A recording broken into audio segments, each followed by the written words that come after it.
समय की बात है, एक बहुत बड़ा राजा था, बहुत बड़ी राजगद्दी उसको मिली थी। उसके ग्रैंडफादर ने वो बनाया था राज्य, और उस राज्य के बाद उसके पिता ने उसकी देखभाल करी। अब उसके पिता के बाद उसको मिली वो राजगद्दी। परेशानी ये होती थी कि पिता के समय के वो जो लोग थे, जो अब उसके साथ मंत्री परिषद में थे, वो लोग अब बेईमान हो गए थे।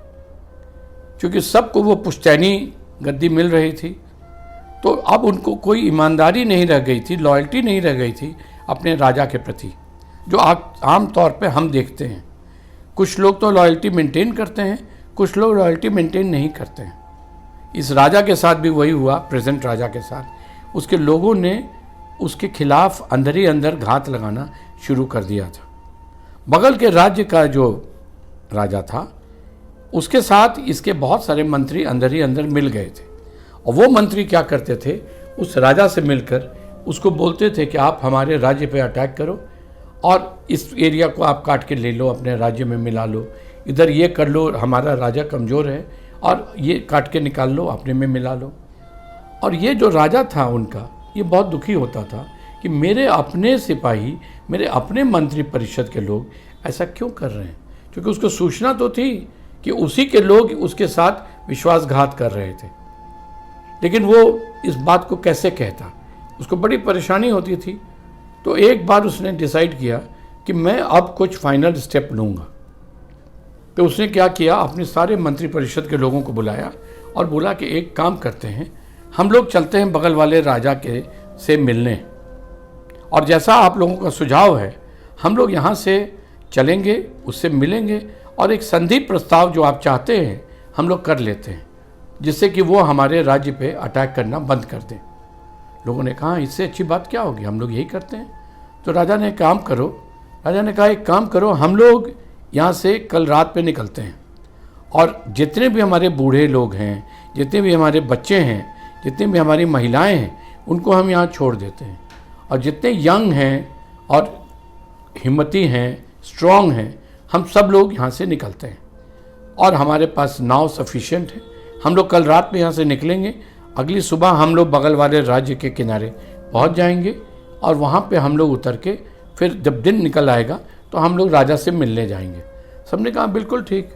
अनाउंस हो गया पूरे शहर में, पूरे राज्य में, जितनी लेडीज़, बच्चे, सीनियर सिटीजन्स थे, वो लोग रुक गए और सारे लोग आ गए समुद्र के किनारे, नदी के किनारे, और वो लोग फिर अपने नाव में बैठ गए, और राजा ने अपनी नाव को आगे बढ़ाया, पीछे पीछे उनके सारे लोग अलग अलग नाव में बैठकर चले।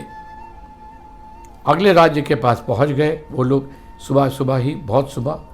तो राजा ने कहा ऐसा है, अभी तो अंधेरा है, अभी जाना मिलना राजा से सही नहीं होगा, तुम सब लोग थोड़ा आराम कर लो, और उसके बाद हम लोग फिर मिलते हैं और राजा से मिलने चलते हैं।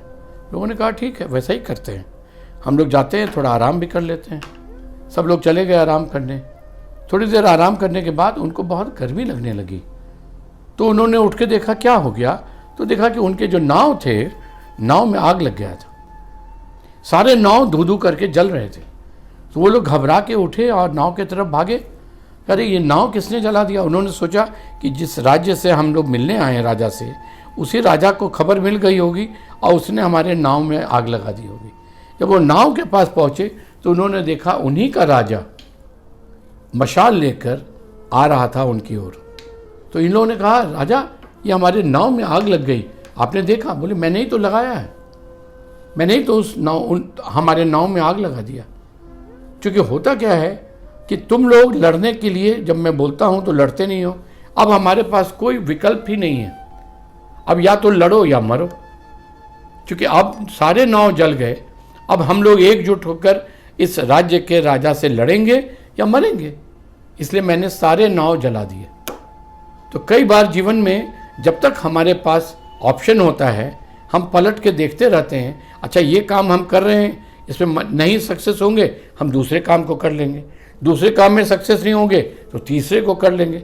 इस तरह से हम हमेशा पीछे मुड़ मुड़ के देखते हैं। और कई बार हमने देखा अपने जीवन में लोग 2 नाव, 3 नाव, 4 नाव पे चलते हैं, और इसलिए किसी भी नाव में सक्सेस नहीं होते हैं, किसी भी व्यापार में सक्सेस नहीं होते हैं, क्योंकि उनके जो डिसीजन मेकिंग है वो बटा होता है।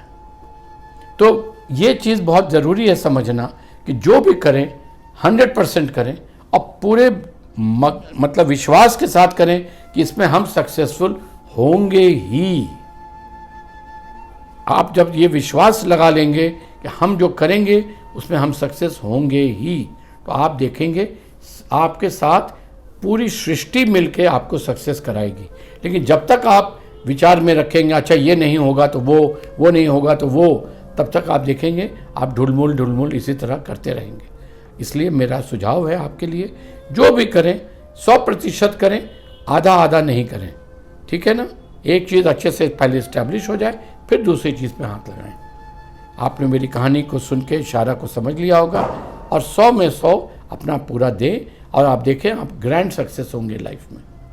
बहुत बहुत धन्यवाद, आपने इतने प्यार से सुना, आपका बहुत बहुत धन्यवाद।